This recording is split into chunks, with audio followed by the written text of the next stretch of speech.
কে স্বাগতম জানাই আজকের জীববিজ্ঞান ক্লাসে। ক্লাসটির উপস্থাপনায় আছি আমি SMM।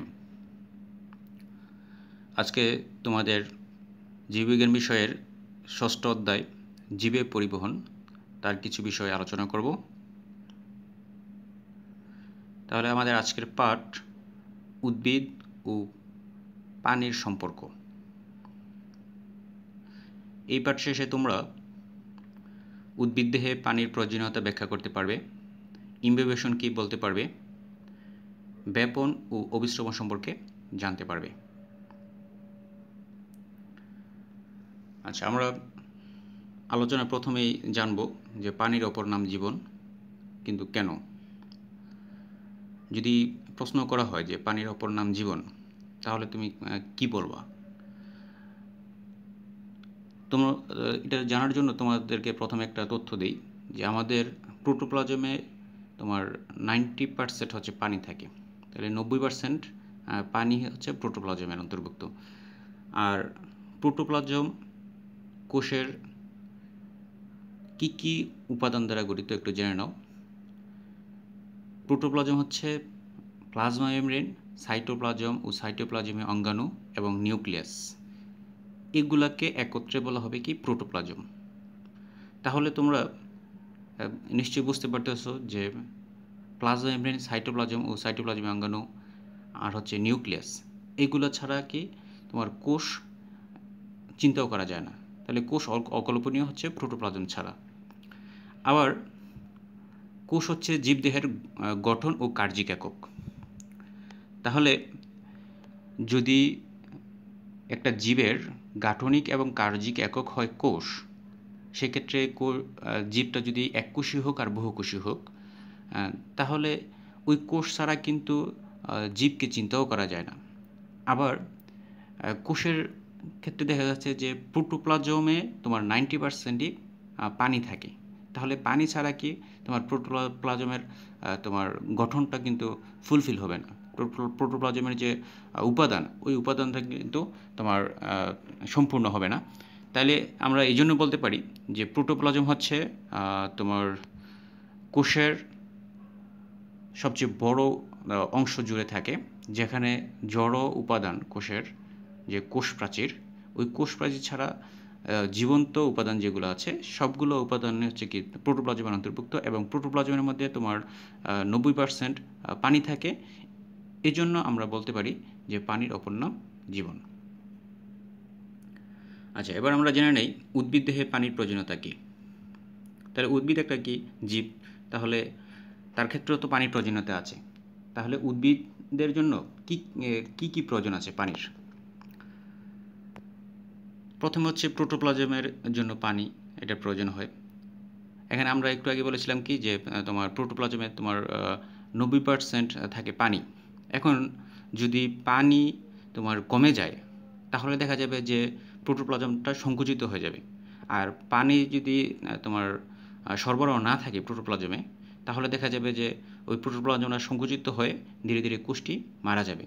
তাহলে দেখা যাচ্ছে যে প্রোটোপ্লাজমের জন্য পানির প্রয়োজন, অর্থাৎ উদ্ভিদের জন্য পানির প্রয়োজন। দ্বিতীয়ত হচ্ছে প্রস্বেদন ও সালোকসংশ্লেষণের জন্য পানির প্রয়োজন হয়। তাহলে তোমরা জানবে যে প্রস্বেদন এবং সালোকসংশ্লেষণ এই দুইটা হচ্ছে উদ্ভিদের শারীরবৃত্তীয় প্রক্রিয়া, যেখানে প্রস্বেদন প্রক্রিয়ার মাধ্যমে উদ্ভিদ তার প্রয়োজনীয় অতিরিক্ত পানিগুলো দেহ থেকে অপসারণ করে দেয়, যে কারণে দেখা যায় যে তোমার উদ্ভিদের যে দেহের তাপমাত্রাটা, এই তাপমাত্রাটাকে স্বাভাবিক রাখার জন্য এখানে প্রস্বেদন প্রক্রিয়াটা প্রয়োজন হয়। আর সালোকসংশ্লেষণ প্রক্রিয়া শর্করা জাতীয় খাদ্য উৎপাদনের জন্য পানির প্রয়োজন হয়। তাহলে দেখা যাচ্ছে যে প্রস্বেদন প্রক্রিয়া এবং সালোকসংশ্লেষণ প্রক্রিয়া দুটোর জন্যই পানির প্রয়োজন হচ্ছে, অর্থাৎ উদ্ভিদের জন্য পানির প্রয়োজন হচ্ছে। তৃতীয়ত হচ্ছে দ্রাবক হিসেবে পানি। পানি হচ্ছে একটা অত্যন্ত গুরুত্বপূর্ণ দ্রাবক। উদ্ভিদের বিপাকীয় অনেক বিক্রিয়া সম্পাদনের জন্য এই পানিটার প্রয়োজন হয়। তাহলে সেই জন্য আমরা বলতে পারি যে পানি উদ্ভিদের জন্য প্রয়োজন। চতুর্থত হচ্ছে উদ্ভিদের কোষের বৃদ্ধি এবং চলনের জন্য পানির প্রয়োজন হয়। তাহলে কোষের বৃদ্ধি, কোষের সংখ্যার যদি বৃদ্ধি না ঘটে, তাহলে এই উদ্ভিদটা কি তোমার বড় হবে না। তাহলে এটার জন্য পানির প্রয়োজন হয়, এবং উদ্ভিদের চলনের জন্য পানির প্রয়োজন হয়। আচ্ছা, এবার আমরা জানবো ইমবাইবেশন। ইমবাইবেশন একটা তোমার প্রক্রিয়া যেখানে পানি শোষণের জন্য উদ্ভিদের তিনটা প্রক্রিয়ার প্রয়োজন হয়। একটা হচ্ছে ইমবাইবেশন, আরেকটা হচ্ছে বেপন, আরেকটা হচ্ছে অভিস্রবণ। তাহলে ইমবাইবেশনের সংজ্ঞাটা আমরা জানবো যে ইমবাইবেশনটা কী। ইমবাইবেশন হচ্ছে কলয়েড জাতীয় শুষ্ক বা আংশিক শুষ্ক পদার্থ কর্তৃক তরল পদার্থ শোষণের বিশেষ প্রক্রিয়াকে ইমবাইবেশন বলে। তাহলে সংজ্ঞাটা আমি যেভাবে বলি তোমরা সেভাবেই শেখার চেষ্টা করবা। প্রয়োজনে ভিডিওটাকে মাঝে মাঝে পজ করে তারপরে এটাকে দেখবে, শুনবে, হ্যাঁ, শুনে লিখে ফেলবে সংজ্ঞাটা। কলয়েড জাতীয় শুষ্ক বা আংশিক শুষ্ক পদার্থ কর্তৃক তরল পদার্থ শোষণের বিশেষ প্রক্রিয়াকে ইমবাইবেশন বলে। আর এখানে বলতেছি কি আমরা যে কলয়েড জাতীয় শুষ্ক বা আংশিক শুষ্ক পদার্থ। তাহলে প্রথমে আমরা জানি যে কলয়েড জাতীয় পদার্থটা কী। তাহলে যে সকল পদার্থ পানিকে শোষণ করে কিন্তু পানির সাথে মিশ্রিত হয় না সেগুলোকে বলা হয় কলয়েড জাতীয় পদার্থ। ঠিক আছে? তাহলে এখান থেকে আবার আমরা আরেকটা সংজ্ঞা জানবো যে যেসব পদার্থ পানি শোষণ করে স্ফীত হয় সেসব পদার্থকে হাইড্রোফিলিক পদার্থ বলা হয়, অর্থাৎ পানিপ্রিয় পদার্থ বলা হয়। তাহলে যেসব পদার্থ পানি শোষণ করে স্ফীত হয় অর্থাৎ ফুলে উঠে সেসব পদার্থকে বলা হচ্ছে কি হাইড্রোফিলিক পদার্থ। তাহলে কলয়েড জাতীয় পদার্থগুলো হচ্ছে হাইড্রোফিলিক পদার্থ। তাহলে এটার উদাহরণ হিসেবে আমরা বলতে পারি যে কলয়েডধর্মী পদার্থ উদ্ভিদে কী কী আছে, যেমন আঠা আছে, তারপর হচ্ছে সেলুলোজ, প্রোটিন, জিলাটিন, এগুলো হচ্ছে তোমার কলয়েড জাতীয় পদার্থ। তারপর উদ্ভিদের যে কোষ প্রাচীর এবং প্রোটোপ্লাজম এগুলো হচ্ছে কলয়েডধর্মী হাইড্রোফিলিক পদার্থ। এরা ইমবাইবেশন প্রক্রিয়ায় পানি শোষণ করে স্ফীত হয়। আচ্ছা, উদ্ভিদে ইমবাইবেশনের ব্যবহার জেনে নেই। ব্যবহার হচ্ছে তোমার প্রথমত হচ্ছে বীজের অঙ্কুরোদ্গমে। আচ্ছা, বীজের অঙ্কুরোদ্গম, বীজ থেকে যে চারা উৎপাদন হবে, চারা উৎপাদনের ক্ষেত্রে বীজটাকে অঙ্কুরোদ্গম করতে হবে। আর বীজ অঙ্কুরোদ্গমের জন্য অর্থাৎ বীজ থেকে তোমার চারা, মূল এবং কাণ্ড উৎপাদনের জন্য বীজ প্রথমে কী করে পানিটাকে শোষণ করে। পানিটাকে শোষণ করলে বীজের অভ্যন্তরে থাকা এনজাইমগুলো সক্রিয় হয়ে ওঠে, যার ফলে দেখা যায় যে বীজের অঙ্কুরোদ্গম কার্যক্রমটা শুরু হয়। আর বীজের বাইরের দিকে একটা কি বীজাবরণ থাকে, যেটাকে ইংরেজিতে বলা হয় সিড কোট। তাহলে এই বীজাবরণটা বিদীর্ণ হওয়ার জন্য তোমার বীজ পানিটাকে তোমার ইমবাইবেশন প্রক্রিয়ায় শোষণ করার প্রয়োজন হয়। আচ্ছা, দ্বিতীয়ত হচ্ছে জাইলেমের চলন। পানির অণুর তোমার জাইলেমের অন্তঃপ্রাচীর ঘেঁষে চলন ঘটে ইমবাইবেশনের কারণে। তাহলে জাইলেম এটা হচ্ছে কি তোমার পরিবহন টিস্যু বা ভাস্কুলার টিস্যুর অন্তর্ভুক্ত, যেখানে ভাস্কুলার টিস্যুর অন্তর্ভুক্ত আছে কি জাইলেম এবং ফ্লোয়েম। এর মধ্যে তোমরা জানো যে জাইলেম পানি পরিবহন করে এবং ফ্লোয়েমটা কি তোমার উদ্ভিদে যে খাদ্য তৈরি হয় ওই খাদ্যগুলোকে পরিবহন করে ফ্লোয়েম। তাহলে আমরা এখানে বলতেছি যে পানির অণুর জাইলেমের অন্তঃপ্রাচীর ঘেঁষে চলন ঘটে ইমবাইবেশনের কারণে।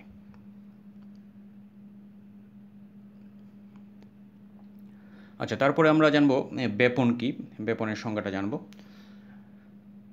বেপনের সংজ্ঞাটা আমি যেভাবে বলি সেভাবে লেখার চেষ্টা করবা তোমরা, এটাকে শিখে এইভাবে লেখার চেষ্টা করবা পরীক্ষায়, যদি পরীক্ষায় আসে। একই তাপমাত্রা ও বায়ুমণ্ডলীয় চাপে যে প্রক্রিয়ার মাধ্যমে কোনো দ্রব্যের অণু বেশি ঘনত্বের এলাকা থেকে কম ঘনত্বের এলাকায় ছড়িয়ে পড়ে তাকে বেপন বলে। তাহলে আবারও বলছি, এখানে একটা টার্ম ইউজ করতে হবে যে একই তাপমাত্রা ও বায়ুমণ্ডলীয় চাপে, এই কথাটা উল্লেখ করতে হবে সংজ্ঞায়। তাহলে একই তাপমাত্রা ও বায়ুমণ্ডলীয় চাপে যে প্রক্রিয়ার মাধ্যমে কোনো দ্রব্যের অণু বেশি ঘনত্বের এলাকা থেকে কম ঘনত্বের এলাকায় ছড়িয়ে পড়ে তাকে বেপন বলে। আচ্ছা, তারপরে বেপনটা যে ঘটবে এটার জন্য কি বেপন চাপ সৃষ্টি হওয়ার প্রয়োজন। তাহলে বেপন চাপ কি এই জিনিসটা আবার সংজ্ঞাটা জানি যে একই তাপমাত্রা ও বায়ুমণ্ডলীয় চাপে কোনো পদার্থের বেশি ঘনত্বের দ্রবণ থেকে কম ঘনত্বের দ্রবণের দিকে দ্রাবকের ব্যাপিত হওয়ার প্রচ্ছন্ন ক্ষমতাকে তোমার বেপন চাপ বলে। তাহলে একটা দ্রবণে দ্রাবক এবং দ্রব থাকে, তাহলে এখানে দ্রাবকের ব্যাপিত হওয়ার প্রচ্ছন্ন ক্ষমতাটা কি বলা হবে কি বেপন চাপ। আচ্ছা, তাহলে বেপনের উদাহরণ হিসেবে আমরা বলতে পারি যে ধরো তোমার বাসায় তোমার রুমের এক পাশে একটা যদি সুগন্ধির বোতল বা সেন্টের বোতল যদি তোমার ক্যাপটা খুলে রেখে দাও, তাহলে দেখা যাবে যে কিছুক্ষণের মধ্যেই ওই বাসাটা কি তোমার ওই সুগন্ধিতে পাওয়া যাবে, পুরো বাসায় সুগন্ধ পাওয়া যাবে। তাহলে এটার কারণটা কি? তোমার এখানে যে বোতলের মধ্যে যে তোমার ক্যাপটা খোলার আগে ওখানে যে তোমার সুগন্ধিটা ছিল, ওই সুগন্ধির গুলা ছিল কি বেশি ঘনত্বে ছিল, এবং তোমার বাসার যে বায়ুমণ্ডলটা, ওই বায়ুমণ্ডলে কিন্তু সুগন্ধি ছিল না। তাহলে এখানে তোমার বেশি ঘনত্বের স্থান থেকে কম ঘনত্বের স্থানের দিকে এই তোমার সুগন্ধটা বের হয়ে গেল। হ্যাঁ, তাহলে বেশি ঘনত্বের স্থান থেকে কম ঘনত্বের স্থানের দিকে কি তোমার একই তাপমাত্রা এবং চাপে এটা বের হয়ে গেল। তাহলে এটা হচ্ছে একটা বেপন প্রক্রিয়া। তাহলে এটা তুমি সুগন্ধের মাধ্যমে বিষয়টা বুঝলা, কিন্তু উদ্ভিদে এটার ব্যবহারটা কি, এটা আমরা এখন আবার জানব। উদ্ভিদ, তোমরা জানো যে সালোকসংশ্লেষণ প্রক্রিয়ায় তোমার কার্বন ডাইঅক্সাইডটার প্রয়োজন হয়, আর এই কার্বন ডাইঅক্সাইড উদ্ভিদ বায়ুমণ্ডল থেকে গ্রহণ করে। তাহলে সালোকসংশ্লেষণের জন্য যে কার্বন ডাইঅক্সাইড প্রয়োজন হয় তা বেপন প্রক্রিয়ায় প্রথমে পত্ররন্ধ্রে প্রবেশ করে।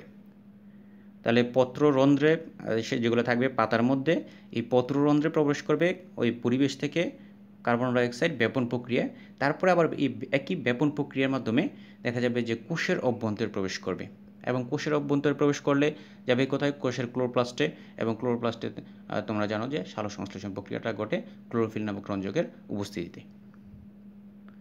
এবার হচ্ছে প্রস্বেদন। প্রস্বেদনে তোমার এক্ষেত্রে বেপনের প্রয়োজন হয়।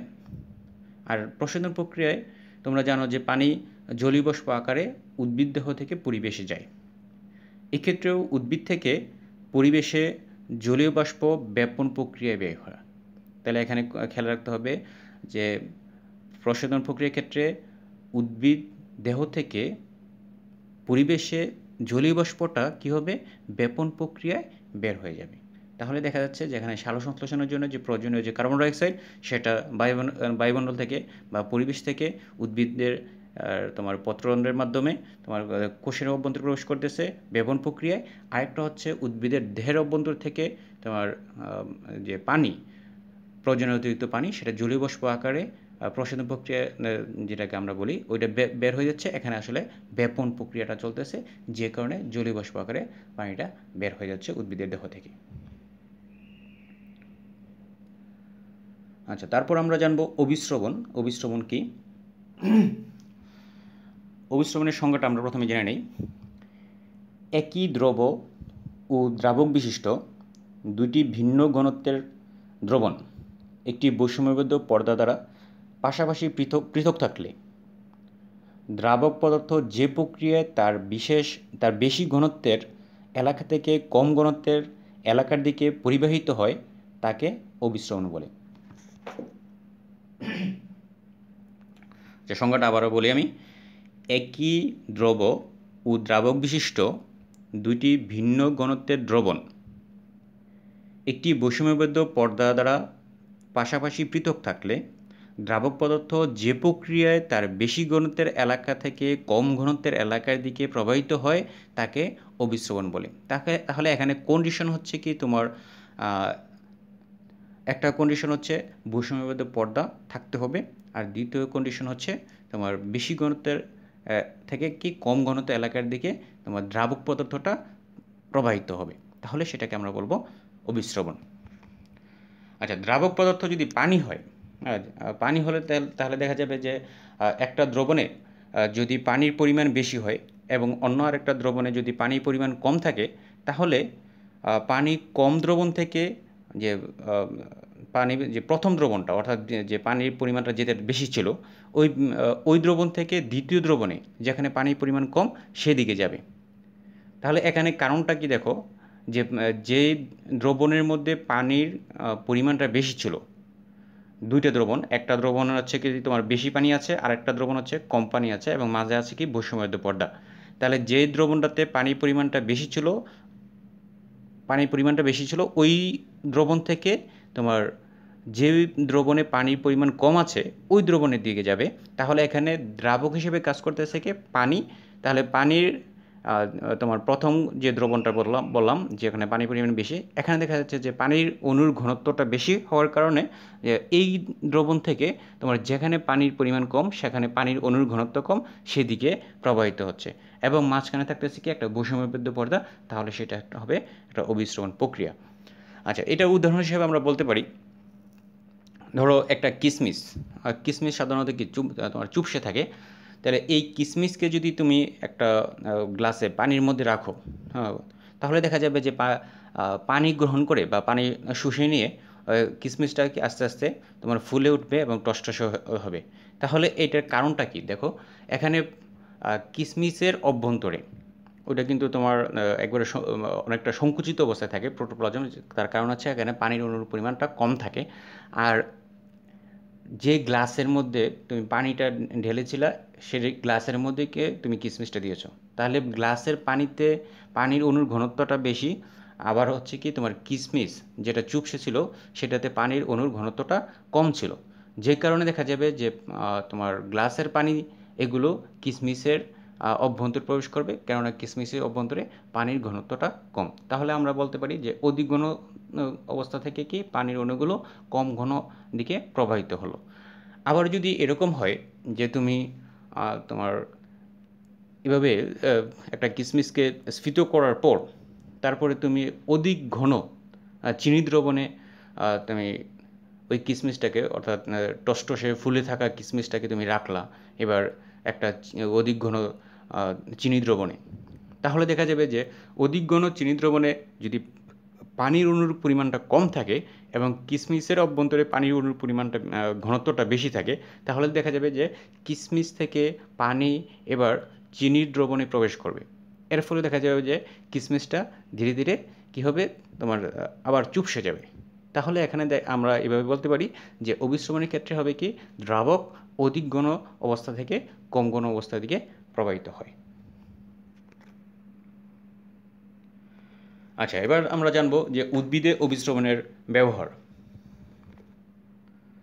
মূলরুম কর্তৃক পানি গ্রহণ, এটার ক্ষেত্রে অবিশ্রবণটা প্রয়োজন হয়। তাহলে উদ্ভিদের মূলে যে মূলরুম থাকে ওই মূলরুমের কোষগুলোর তোমার এগুলোর মধ্যে কি কোষঝিল্লি বা প্লাজমা মেমব্রেন থাকে এবং এই প্লাজমা মেমব্রেনগুলো হচ্ছে বৈষম্যবদ্ধ পর্দা। তাহলে এই বৈষম্যবদ্ধ পর্দাকে ভেদ করে দেখা যাবে যে মাটি থেকে যে কৌশিক পানিগুলো থাকে ওই কৌশিক পানিগুলো মূলের অভ্যন্তরে প্রবেশ করবে, সেক্ষেত্রে মূল দ্বারা পানি গ্রহণটা হচ্ছে তোমার একটা অবিশ্রবণ প্রক্রিয়া। আচ্ছা, দ্বিতীয়ত হচ্ছে রক্ষীকোষ স্ফীত ও চুপসে যাওয়া। আচ্ছা, রক্ষীকোষ দুইটা রক্ষীকোষ দ্বারা একটা পত্ররন্ধ্র গঠন করে, তাহলে দুইটা রক্ষীকোষ মিলিতভাবে একটি পত্ররন্ধ্র গঠিত হয়।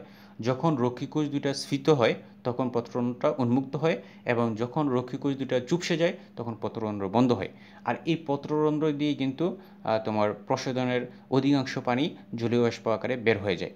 আর অবিশ্রবণ প্রক্রিয়ায় দেখা যায় যে পত্ররন্ধ্রের রক্ষীকোষ স্ফীত ও চুপসে হওয়া এটা তোমার নিয়ন্ত্রণ হয় এই অবিশ্রবণ প্রক্রিয়া। যদি অবিশ্রবণ দেখা যায় যে অবিশ্রবণিক চাপ বেড়ে যায় তাহলে রক্ষীকোষের অভ্যন্তরে, ও যদি অবিশ্রবণিক চাপ বাড়ে তাহলে দেখা যায় যে রক্ষীকোষের মধ্যে পানি প্রবেশ করে এবং রক্ষীকোষ স্ফীত হয়, যার ফলে পত্ররন্ধ্র উন্মুক্ত হয়। আবার যদি অবিশ্রবণিক চাপ হ্রাস পায় রক্ষীকোষের অভ্যন্তরে, তাহলে দেখা যাবে যে রক্ষীকোষ থেকে পানি বের হয়ে যায় এবং রক্ষীকোষগুলো তোমার চুপসে যাওয়ার কারণে পত্ররন্ধ্র বন্ধ হয়ে যায়। তাহলে এখানে আমরা বলতে পারি যে পত্ররন্ধ্র খোলা ও বন্ধ হওয়া এই বিষয়টা অবিশ্রবণ দ্বারা নিয়ন্ত্রিত হয়। আচ্ছা, এখানে আরও একটু বিষয় বলা দরকার যে আমরা তিনটা প্রক্রিয়া পড়লাম, যে ব্যাপন, ইমবিবিশন, আর একটা হচ্ছে কি অবিশ্রবণ বা অসমোসিস। ব্যাপনকে ইংরেজিতে বলা হয় ডিফিউশন। তাহলে ব্যাপন এটা যে কোনো মিশ্রণে ঘটে, বৈষম্যবদ্ধ পর্দা থাকলেও ঘটবে, আবার না থাকলেও ঘটবে। কথাটা মনে রাখবা যে বৈষম্যবদ্ধ পর্দা থাকলেও ব্যাপন ঘটে, আবার বৈষম্যবদ্ধ পর্দা না থাকলেও ঘটে। কিন্তু ইমবিবিশনের ক্ষেত্রে দেখা যাবে যে সে বৈষম্যবদ্ধ পর্দার সাথে জড়িত নয়, বরং কলয়েডধর্মী পদার্থ যেগুলো হচ্ছে শুষ্ক বা আংশিক শুষ্ক পদার্থ সেগুলো ইমবিবিশন প্রক্রিয়ার সাথে জড়িত, যেগুলো তোমার হাইড্রোফিলিক প্রকৃতির, যে কারণে পানিকে এরা শুষে নেয়। আর অবশ্যই বৈষম্যবদ্ধ পর্দার প্রয়োজন হবে। যদি বৈষম্যবদ্ধ পর্দা না থাকে তাহলে আমরা সেটা অভিস্রবণ বলতে পারবো না। আচ্ছা, এই ক্লাস শেষে আমরা মূল্যায়নে কি প্রশ্ন কিছু রাখতে পারি, যেমন পানি শোষণের কোন প্রক্রিয়ায় বৈষম্যবদ্ধ পর্দা থাকে। তাহলে এই মাত্রই উত্তরটা বলেছিলাম যে অভিস্রবণ প্রক্রিয়ায় বৈষম্যবদ্ধ পর্দাটা থাকে। তাহলে পানির অপর নাম জীবন কেন, তাহলে এটা আমি আজকের ক্লাসে প্রথমেই বলেছি। তাহলে ওটা যদি তোমরা একটু রিপিট করো তাহলে এটা পেয়ে যাবা যে পানির অপর নাম জীবন কেন। তারপর হচ্ছে কলোরিধর্মী পদার্থ কী। কলোরিধর্মী পদার্থ হচ্ছে যেগুলো তোমার হাইড্রোফিলিক, অর্থাৎ পানি প্রিয়, অর্থাৎ পানি আকর্ষী এবং পানির সাথে মিশ্রিত হয় না কিন্তু পানিকে শুষে নেয়, এই ধরনের পদার্থকে বলা হয় হাইড্রোফিলিক পদার্থ। আর উদ্ভিদের ক্ষেত্রে আমরা বলেছিলাম যে হাইড্রোফিলিক পদার্থগুলোর মধ্যে আছে কি তোমার আঠা, সেলুলোজ, প্রোটিন, জিলাটিন, এগুলো হচ্ছে তোমার কলোরিধর্মী পদার্থ। তাছাড়া উদ্ভিদের যে কোষ প্রাচীর এবং প্রোটোপ্লাজম এগুলো কিন্তু তোমার কলোরিধর্মী পদার্থ। তারপর হচ্ছে কোন প্রক্রিয়াটি পত্ররন্ধ্র উন্মুক্ত হওয়ার সাথে জড়িত। তাহলে কোন প্রক্রিয়াটা পত্ররন্ধ্র উন্মুক্ত হওয়ার সাথে জড়িত, এটা একবারে শেষ পয়েন্টটাতে বলেছিলাম কি অভিস্রবণ প্রক্রিয়ার সাথে জড়িত, যেখানে রক্ষী কোষ তোমার স্ফীত হওয়া বা চুপসে হওয়া এগুলো অভিস্রবণ নিয়ন্ত্রণ করে। তাহলে আমরা বলতে পারি যে অভিস্রবণ প্রক্রিয়া পত্ররন্ধ্র উন্মুক্ত হওয়ার সাথে জড়িত, আবার বন্ধ হওয়ার সাথেও জড়িত। এবার বাড়ির কাজ।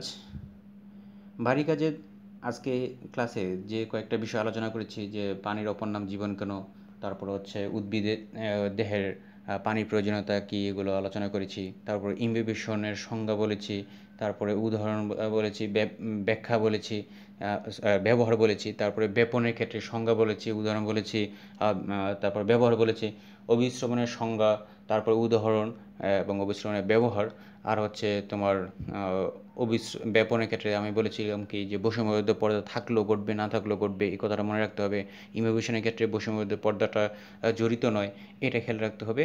আর অভিস্রবণে অবশ্যই বৈষম্যবদ্ধ পর্দা এটা প্রয়োজন হবে, এটা ছাড়া অভিস্রবণ প্রক্রিয়া সম্ভব নয়। আর এই বিষয়গুলো তোমরা একটু আমার আজকের ক্লাসটা একটু দু একবার শুনে তারপরে আয়ত্তে নিয়ে আসবে এবং অর্থাৎ এই বিষয়টা শিখবে।